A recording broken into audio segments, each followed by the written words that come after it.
Bonjour tout le monde, ici mon oncle Serge pour BJP Music Live. Tu veux présenter ton projet pour ceux qui ne connaissent pas? Oui, moi je suis, un chanteur, disons que je fais du rock à tendance humoristique, là, si je veux résumer rapidement. J'ai fait toutes sortes de trucs. J'ai fait des trucs folk, j'ai fait des trucs plus, de rock plus classique. J'ai fait carrément 2 albums métal avec un groupe métal qui s'appelle Anonymous. Et voilà, donc depuis 1997 même, j'ai fait paraître une quinzaine d'albums studio, 2 DVD, même 3 DVD.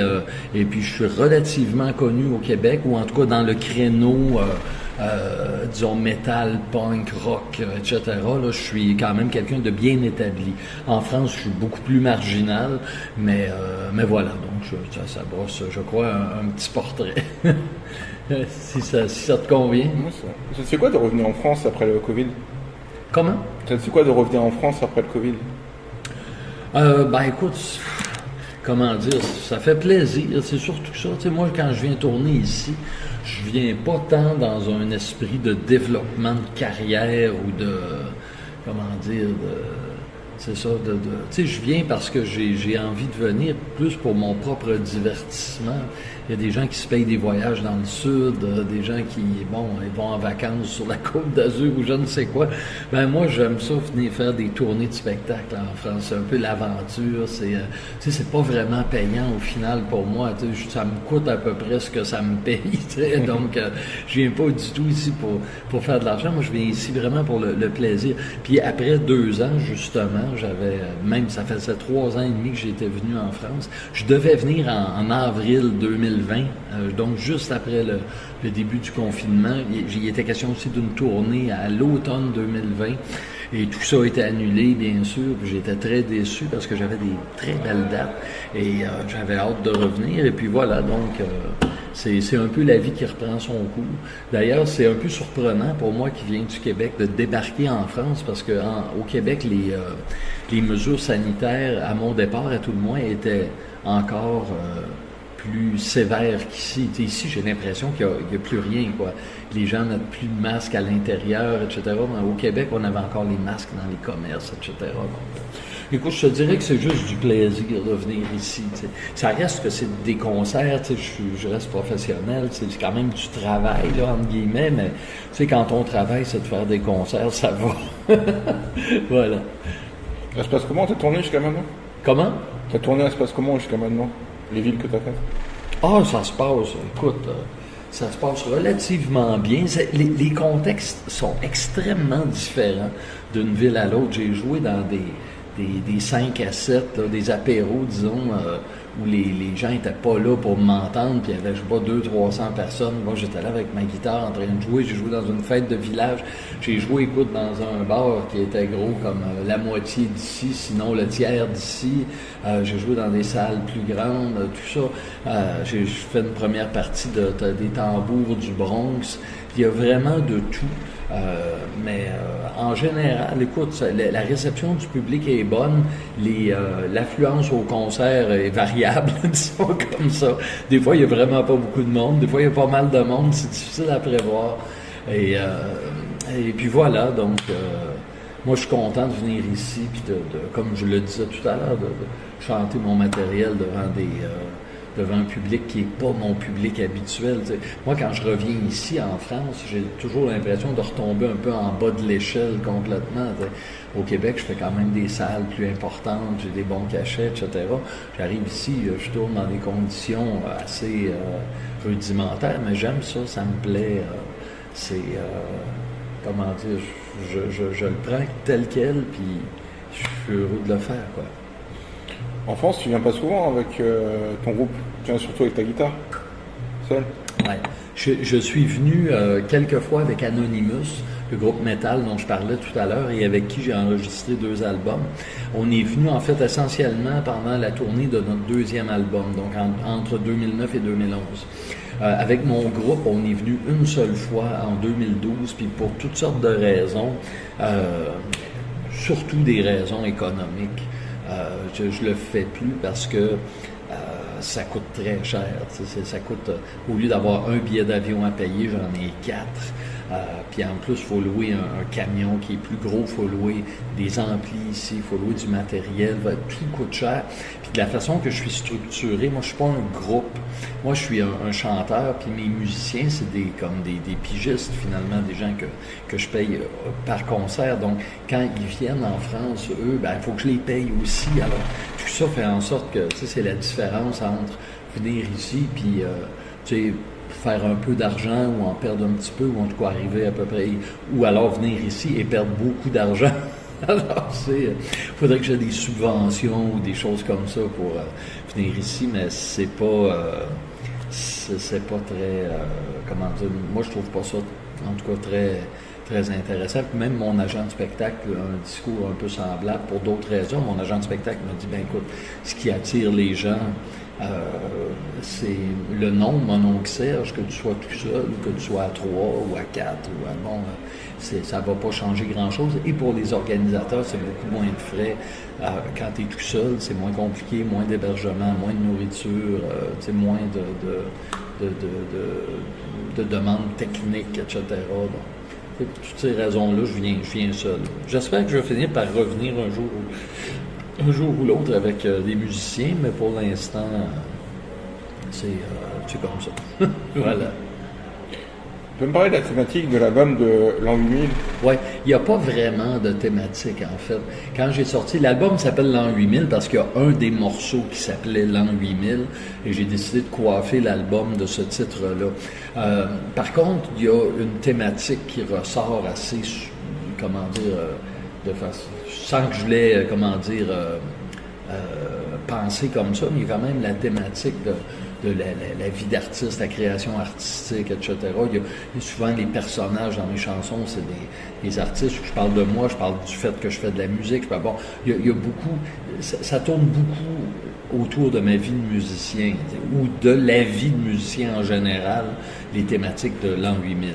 Alors, voilà. Mais sinon, comme je le disais, je l'avais pas, envisagé comme ça. Je me suis pas dit, au moment d'écrire l'album, je vais me donner une thématique et puis je vais m'en tenir à ce thème-là. J'ai pas fait ça du tout. J'ai écrit les chansons un peu comme elles me venaient à l'esprit. Puis probablement parce que moi, c'est ma vie de faire des chansons, de faire des tournées. C'est un peu ce qui est ressorti comme thème dominant du disque, quoi. D'accord. Tu composes de quelle façon? Bonne question. Je dirais que je compose à tâtons. J'ai pas tellement de méthode. Souvent, ce qui va se passer, c'est que j'ai une phrase qui me traverse l'esprit, puis je brode autour de ça. Mais ça peut être autre chose. Des fois, je peux me dire carrément, ça serait bien de faire une chanson sur tel sujet.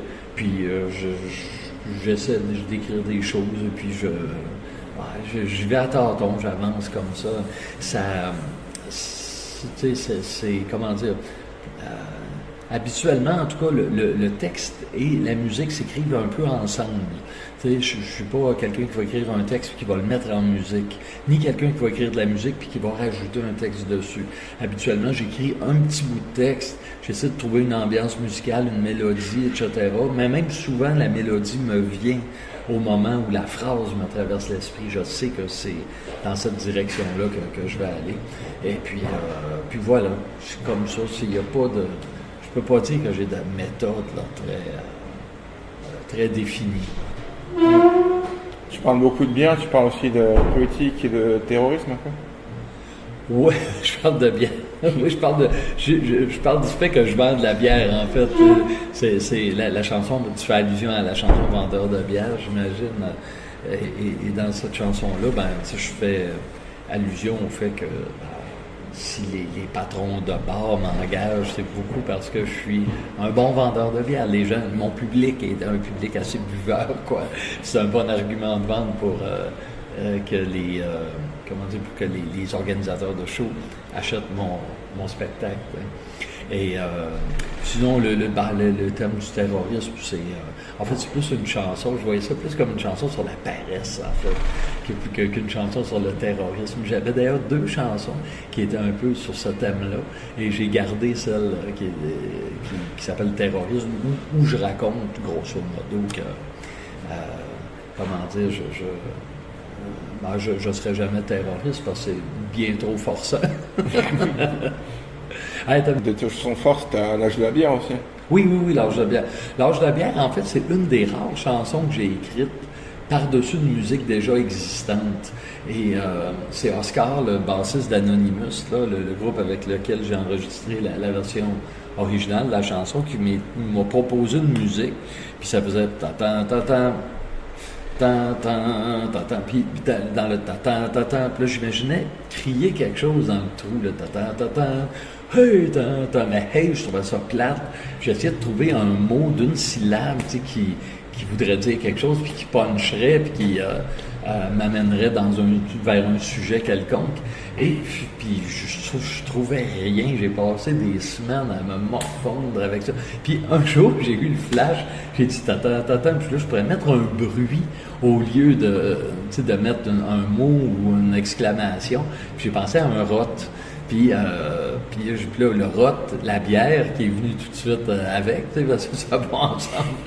Et puis comme ça, c'est comme ça que j'ai écrit le morceau. À partir du moment où j'ai trouvé le filon, la chanson, je l'ai écrite assez vite. Je l'ai proposée aux membres du groupe. J'avais juste fait les 2 couplets. Puis tu vois, en groupe, quand on a retravaillé la chanson, là, eux, ils m'ont proposé de faire un bout là, avec igloo, vers la fin de la chanson. Puis c'est comme ça qu'on a monté le truc, là. Voilà. Mais moi, tu vois, c'est un morceau que j'aimais pas tellement. Tu sais, même quand on a sorti l'album, le premier album avec Anonymous, où il y avait ce morceau-là, je trouvais que c'était un morceau un peu bouche-trou sur l'album, puis finalement, ça a été le plus gros succès. Non seulement c'est le plus gros succès sur l'album, mais c'est la chanson qui, de pas mal loin, est ma chanson la plus écoutée sur YouTube, Spotify et autres. Voilà. D'accord. Et Réchauffer, c'est surtout des toi en acoustique? Oui. En fait, Réchauffer 2, c'est moi en acoustique. Réchauffer 1, c'est moi avec mes musiciens habituels, là, en version... en fait, ce que j'ai fait sur Réchauffer, le projet initial, c'était de faire un album live. Parce que on avait réarrangé certains morceaux pour les faire en concert. Puis je trouvais que les arrangements étaient intéressants. Puis je me disais, ça serait bien d'enregistrer un album en concert, tu sais. Puis finalement, de fil en aiguille, je me suis dit, tant qu'à réenregistrer ces morceaux-là avec les nouveaux arrangements, ça vaudrait peut-être la peine de le faire comme il faut en studio, prendre son temps. Puis voilà, donc on a enregistré les morceaux qu'on faisait en show, puis dont je voulais... immortaliser, disons ça comme ça, les nouvelles versions. Et puis j'ai rajouté des chansons, des vieilles chansons que j'avais, qu'on jouait pas en concert, mais j'ai fait d'autres arrangements et on enregistrait ça ensemble. Donc sur le premier album Réchauffé, c'est surtout des morceaux qui étaient à l'origine acoustiques.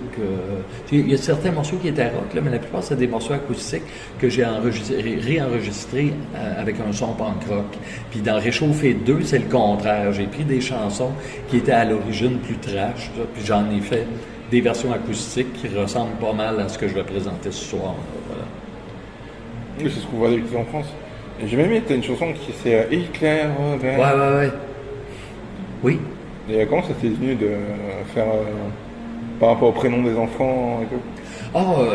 C'est une discussion. Souvent, ça me vient comme ça, les chansons. Je discute avec des amis, puis on déconnait, puis on parlait des prénoms que les gens donnent à leurs enfants, des prénoms, des prénoms farfelus que les gens donnent à leurs enfants. Puis bon, un de mes amis avait dit Hitler, ça serait un bon prénom.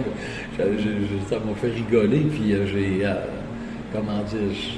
j'ai pensé que ça ferait un bon thème de chanson, puis c'est comme ça que c'est de là que c'est parti, quoi. C'est vraiment juste une conversation où on déconnait, puis ça a donné ce morceau-là que je joue depuis 20 ans, là. Voilà. Est-ce que tu as regardé un peu la politique française pendant les élections? La politique française, un peu, mais pas. J'ai pas suivi ça de très près, là. J'ai vu Zemmour, et puis etc., Mélenchon. Je connais les candidats, là, Pécresse, etc. Mais franchement, dire que j'ai suivi ça de près, là, ça serait mentir. T'en as pensé quoi des candidats en tout cas au niveau du physique Ah, écoute, je sais pas, moi, un politicien comme Zemmour, j'avais bien de la difficulté à imaginer quelqu'un comme ça au Québec, au Canada, mais la politique change ces dernières années. Hein. Puis au Québec, par exemple, on a un parti conservateur qui développe des idées qui sont beaucoup plus à droite que... Mais tu sais, Zemmour, c'est quand même une droite qui est très, très axée sur l'identité, etc. Bon, franchement, je sais pas trop quoi en penser. Moi, je regarde ça comme quelque chose de bien divertissant. Puis, tu sais, j'ai vu un débat Mélenchon-Zemmour, Mélenchon qui est insupportable. Tu sais, il réussissait, je trouvais, à faire passer Zemmour comme quelqu'un de sympathique, alors que c'est pas du tout le cas. Mais tu sais, je voyais, mais il était tellement, il coupait continuellement, il l'injuriait. Puis, tu vois, mais voyons, qu'est-ce que c'est. Mais pourtant, Mélenchon, c'est un homme c'est un homme brillant quand même, qu'on soit d'accord ou pas avec lui. C'est un type articulé, c'est un bon orateur, c'est quelqu'un qui a de la culture, tu sais, on le voit, tu sais, moi, j'aurais été j'aurais trouvé très divertissant de voir un deuxième tour Mélenchon-Macron, parce que ça aurait donné des débats autrement plus relevés que Le Pen-Macron, que j'ai écouté des extraits Macron-Le Pen, j'ai pas dit Macron, Macron-Le Pen, puis c'était vraiment ennuyeux, quoi, voilà. Voilà, écoute, c'est pas mon pays, la France, c'est pas mon milieu. Je regarde ça un peu en touriste, quoi. Voilà. Là, c'est bientôt la fin de la tournée. On fait comment pour te booker, par exemple? Là, il n'y a pas de date en région parisienne? Non, c'est la première fois que j'ai une tournée en France sans date en région parisienne. Mais bon. Franchement, ça me dérange pas. Moi, je suis heureux d'être ici. Je prends ce qu'on me donne.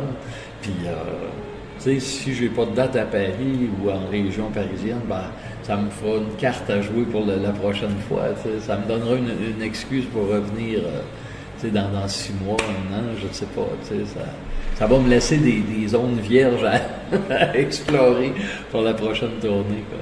Et ça passe comment pour te booker? J'ai une agence de spectacle qui est Rage Tour et eux, je présume que quand je leur dis OK, moi je suis prêt à venir en France de telle à telle date, eux ils contactent ils passent le mot dans leur réseau et puis là il y a des gens qui se manifestent. Puis quand au bout de quelques jours, quelques semaines, je vois que ça bouge pas beaucoup, moi je relance sur mon propre site. Je dis, si ça vous tente d'organiser un concert en France, tatata. Donc, c'est d'un côté Rage qui fait ça, le travail. Cette fois-ci, je me demande même si j'ai lancé un appel à tous sur mon site, là, parce que ça s'est placé assez facilement. Les 14 dates que j'ai ici, là, ça n'a pas été très compliqué à placer, à programmer. Voilà. Là, tu as enchaîné beaucoup de dates? Oui, j'en ai 14. J'ai des pauses 14, là-dedans. Ouais. Hein? Pas beaucoup de pauses quand même. Non, j'avais 2 jours de pause. Mais là, je joue tous les jours de maintenant, on est mercredi jusqu'à dimanche. Donc, j'ai 5 concerts consécutifs. C'est fatigant. Je suis fatigué déjà pour commencer ma semaine. Là, il va falloir que je dorme comme il faut. Là, t'as vu quoi d'insolite sur cette tournée en France? J'ai eu quoi? T'as vu quoi d'insolite sur cette tournée? D'insolite? Ouais. Dans tes visites ou...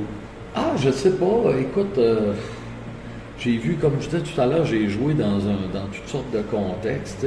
À Dieu-sur-Meuse, près de Verdun, il y a un prêtre métalleux qui était là, un vrai prêtre, quelqu'un avec le col romain et tout ça, puis avec un t-shirt de groupe métal, là, il y avait un t-shirt de je ne sais quel groupe par-dessus, là. Et c'est vraiment, comment dire, c'est un type qui fait partie du petit groupe, là, il y a une asso qui s'appelle Métal Physique là-bas, près de Verdun, qui organise des concerts métal. Puis lui, il est impliqué là-dedans, ou en tout cas, il est proche des animateurs. C'est pas la première fois que je le vois, là, je le vois assez souvent.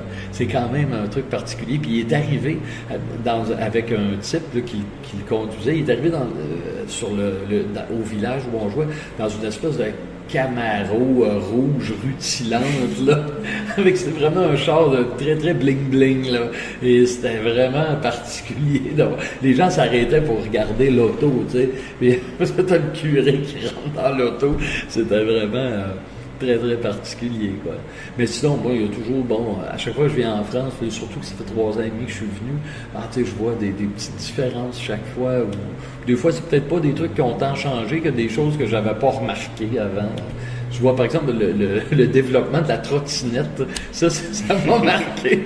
J'ai dit, écoute, il y a bien des trottinettes en France maintenant. Il me semble que ça... Voilà. Si vous voulez une anecdote, là, c'est pas mal ça. Et tu as déjà joué dans des églises, il me semble aussi. Oui, au Québec, j'ai une série de shows que j'ai présentés dans des églises, qui s'appelle Mon oncle Serge à l'église.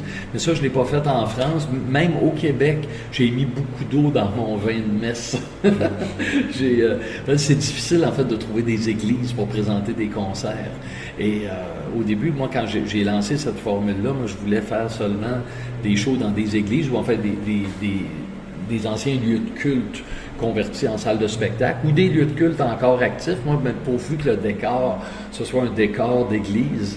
Et finalement, c'était bien trop compliqué. Alors maintenant, c'est un show que je présente pas très souvent. Et quand je le présente, maintenant, je le fais dans des salles. Évidemment, si quelqu'un qui exploite une salle qui est dans une ancienne église se manifeste, là, je vais être très, très attentif à la demande, là, c'est sûr.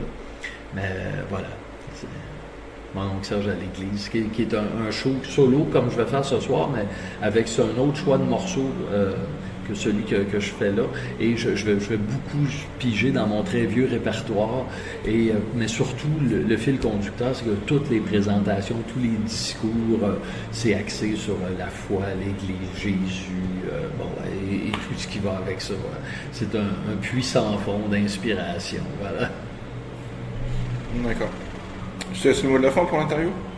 Oui, un mot de la fin. Écoute, s'il y en a qui sont intéressés à en savoir plus, vous pouvez me suivre sur Facebook, sur mon site Internet où j'ai plein de vidéoclips, etc. N'hésitez pas à m'écrire, ça me fait toujours plaisir d'avoir des échos du public, surtout du public européen, qui est beaucoup moins nombreux que mon public québécois, là. Alors, voilà, n'hésitez pas à vous manifester. Et puis, voilà, donc tout est là, mes dates de concert, il y a des extraits musicaux, des clips et plus encore. Voilà.